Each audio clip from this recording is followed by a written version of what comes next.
The worst day of your life rarely announces itself in advance. Mine came on a perfectly ordinary Tuesday in September 2019, wrapped in morning fog and the smell of coffee from the break room. I was running late for a meeting, taking the stairs two at a time because the elevator was out of order again. I remember checking my phone, seeing a text from my younger sister Olivia about our mom's upcoming birthday dinner. Then nothing. I woke up 2 weeks later in the ACU, my body feeling simultaneously numb and on fire. The doctors explained what happened in careful, measured tones. I had slipped on the stairs, tumbled down 3 flights. My spine had taken the brunt of the impact. The word paralyzed floated through the air like a toxic cloud, settling heavily in my lungs. T10 complete spinal cord injury. Paralysis from the waist down. Permanent. I'm Alexandra Reeves, Alex to friends and family, and at 32 my life as I knew it ended on those stairs. Before the accident I was a rising star at my architectural firm, known for climbing construction scaffolding in heels to inspect project details personally. I ran marathons, went rock climbing on weekends and had just started training for a triathlon. Now I couldn't even feel my legs. The first few days after regaining consciousness passed in a morphine-hazed blur. My parents were there, Mom crying silently in the corner while Dad spoke in hushed tones with doctors. Olivia came by once, her designer handbag clutched tight against her chest like a shield, as if paralysis might be contagious. My brother Ryan, always the practical one, asked about insurance coverage and long-term care costs. "Don't worry about money," Dad said, patting my hand awkwardly. "We'll figure something out." But I saw the worry lines deepening on his forehead as he looked over the medical bills. Mom's tears grew more frequent, especially when the doctor started talking about rehabilitation facilities and lifetime care requirements. Olivia's visits became shorter, always preceded by excuses about her busy schedule at the law firm. Ryan stopped coming altogether, sending generic, get well texts instead. The shift was subtle at first. My parents would consult with doctors without including me in the conversations. Decisions about my care were made over my head, as if the injury had somehow rendered me incapable of rational thought.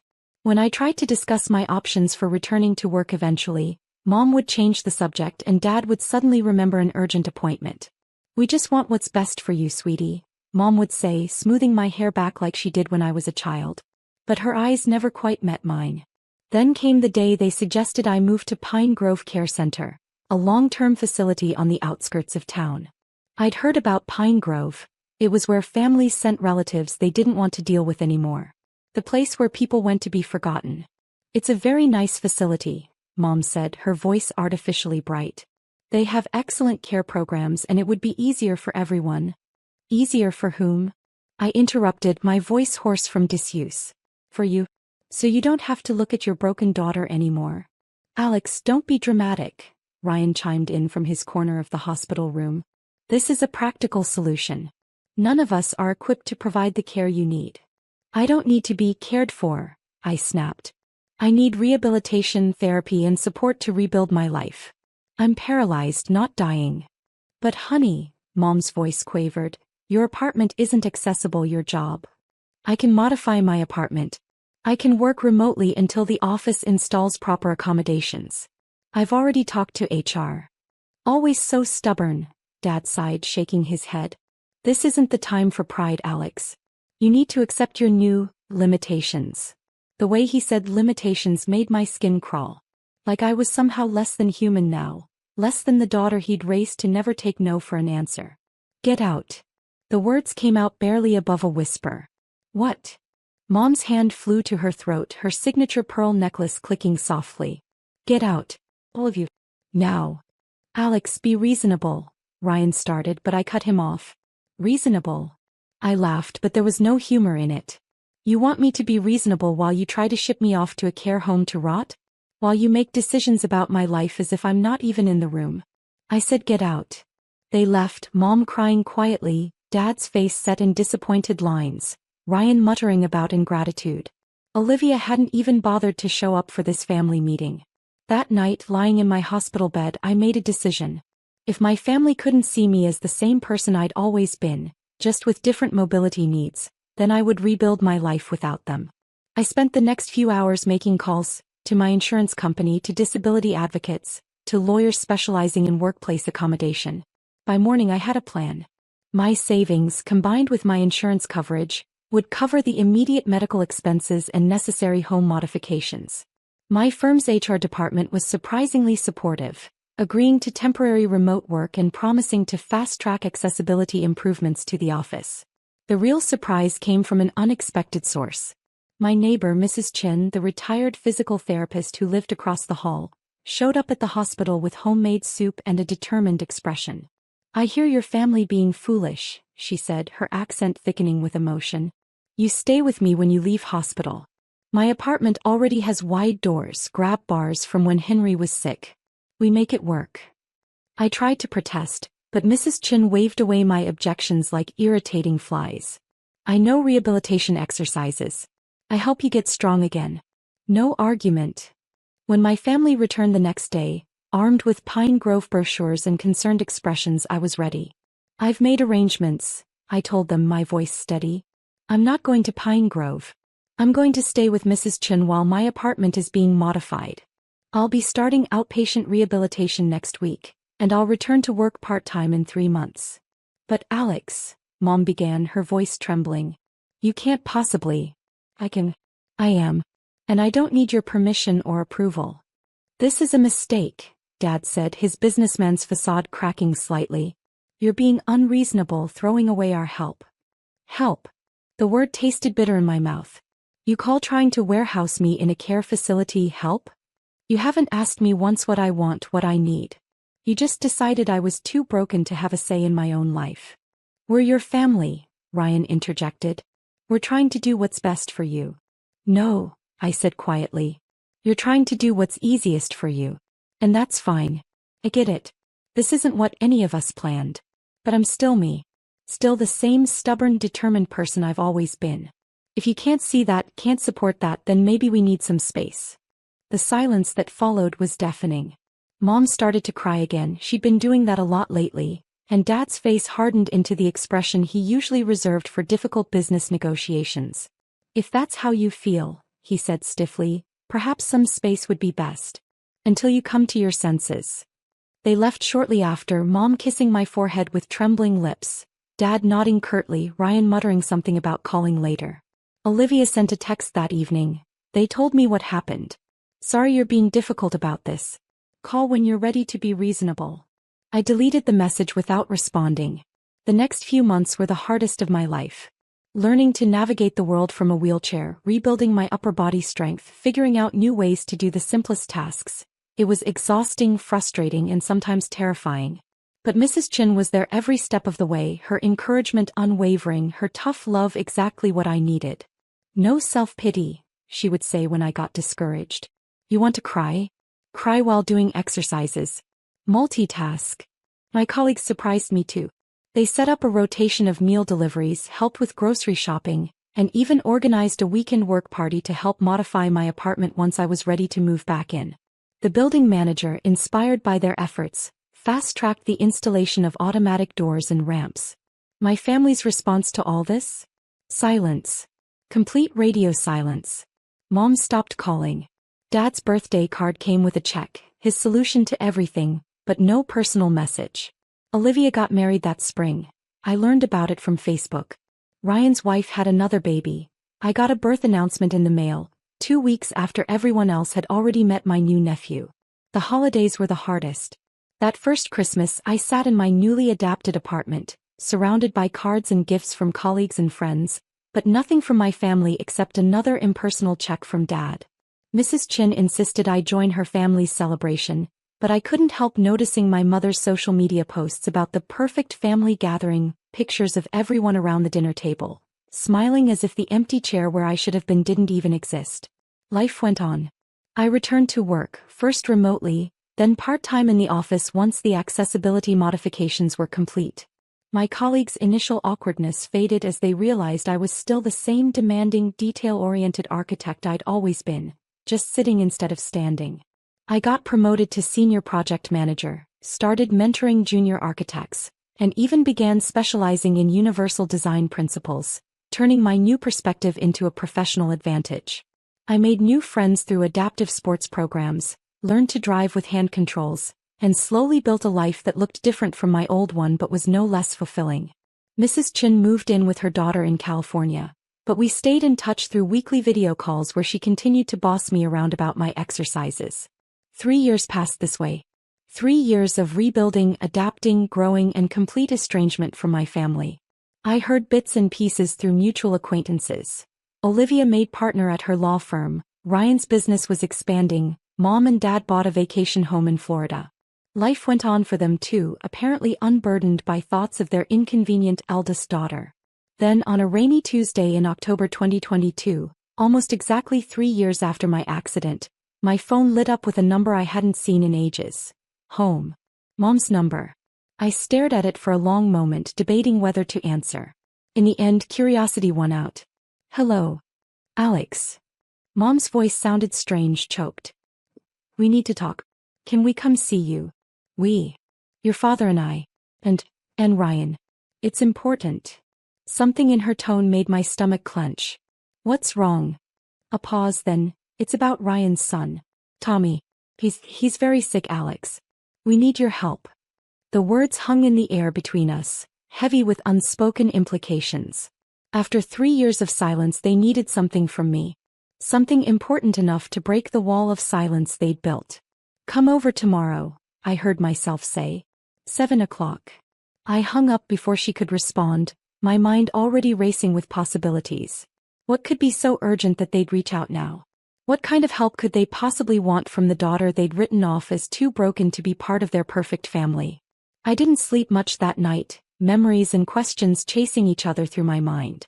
By morning, I had convinced myself that whatever they wanted, I would listen calmly, respond rationally, and maintain the emotional boundaries I'd worked so hard to build.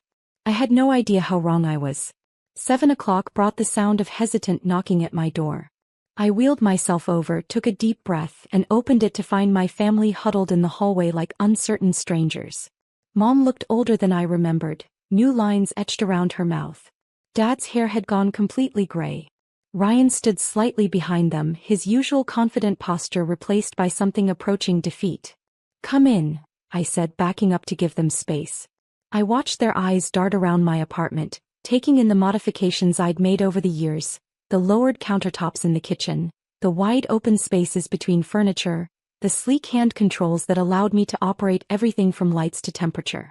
Mom's gaze lingered on my wheelchair, a high-end carbon fiber model I'd saved up to buy, before quickly looking away. You've done well with the place, Dad said awkwardly, settling onto my couch. Yes, I have. I positioned myself across from them, maintaining eye contact. Now what's this about Tommy? Ryan cleared his throat, looking more vulnerable than I'd ever seen him.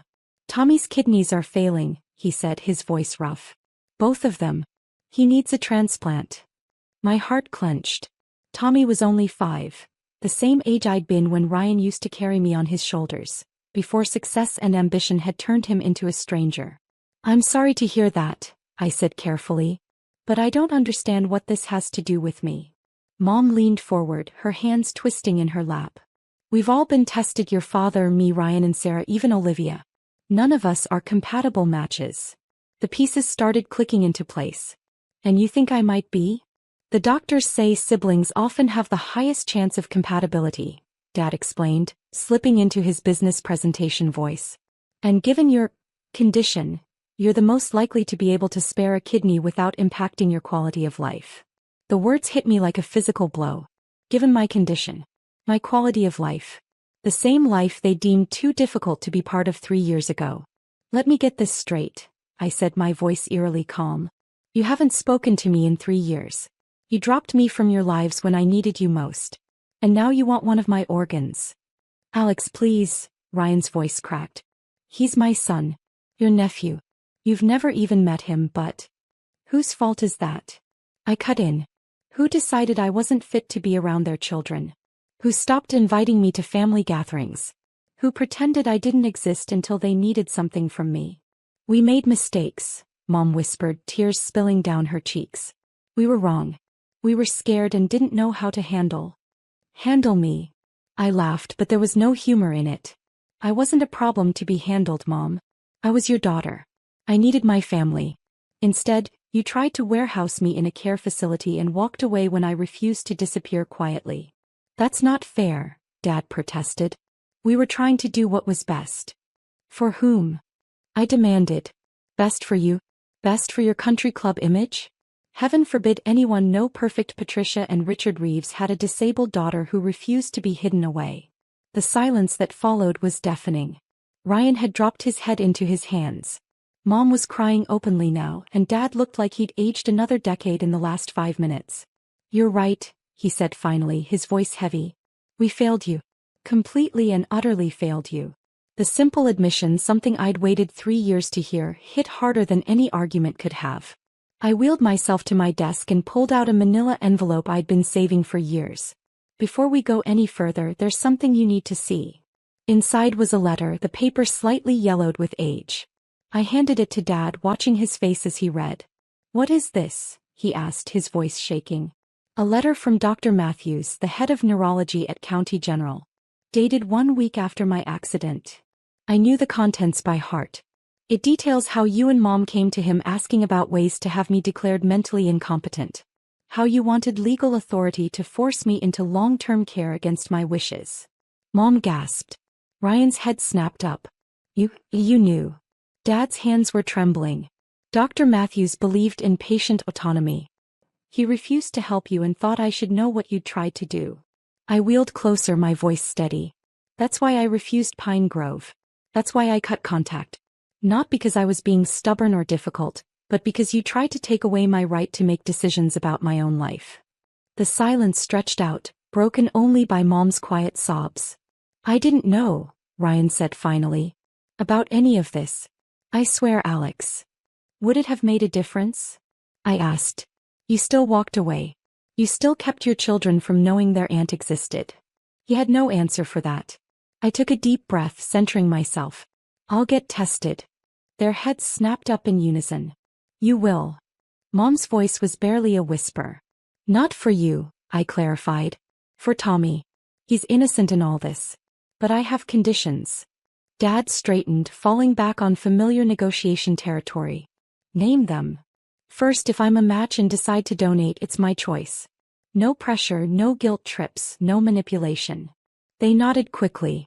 Second, I want access to all of Tommy's medical records and direct communication with his doctors. I make my own informed decision. Of course, Ryan agreed immediately. Third, I paused, making sure I had their full attention. If I do this, we deal with the past. All of it. No more pretending. No more hiding. You acknowledge what you did publicly if I ask. And we get counseling as a family. Mom started to speak, but Dad touched her arm, silencing her. Agreed, he said quietly. All of it. Last condition. I met each of their eyes in turn. Whether I'm a match or not, whether I donate or not, you never, ever try to make medical decisions for me again. I am not incompetent. I am not broken. I am not a problem to be solved. I'm your daughter, your sister, your family wheelchair and all.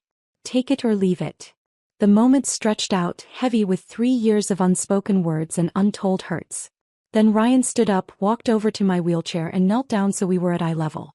I'm sorry, he said, his voice rough with emotion. I'm sorry I wasn't the brother you deserved. I'm sorry I let fear and discomfort make me forget who you are, the strongest, most determined person I've ever known. Whatever you decide about the transplant, I want my kids to know their aunt. The real you, not the silence we've hidden behind. One by one they agreed to my terms. Mom was still crying, but the tears felt different now, cleansing rather than manipulative. Dad looked both older and somehow lighter, as if setting down a heavy burden he'd carried for years. The testing process took weeks. Countless blood draws, tissue typing, cross-match tests. I met Tommy during this time, a bright, curious 5-year-old who seemed fascinated by my wheelchair and asked endless questions about how it worked. He didn't see me as broken or different. He just saw his aunt who could do awesome wheelies, and let him ride on her lap around the hospital corridors. The results when they came were both a relief and a new challenge. I was a match. A good one. The decision wasn't easy.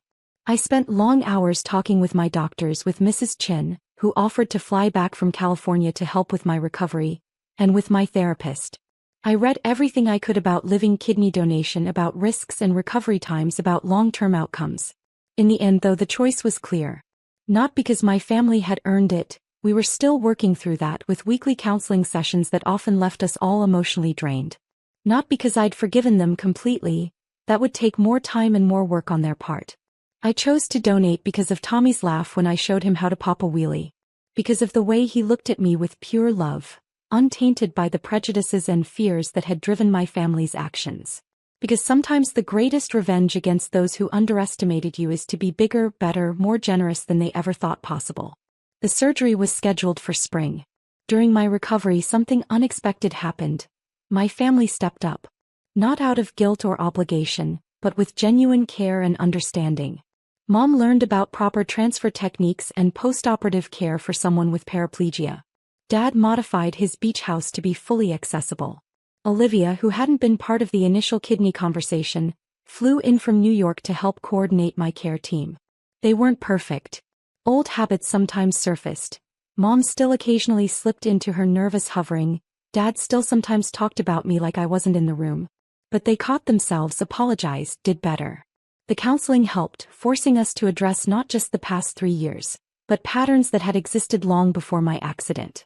Today, 6 months post-surgery, I'm watching Tommy chase his sister around my backyard. The incision scars have faded, but the changes in my family haven't.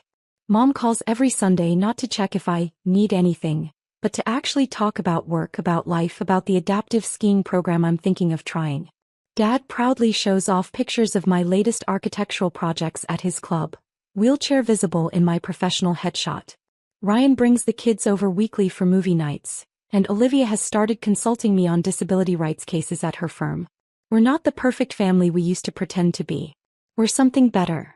A real family with real challenges, real conflicts, and real growth.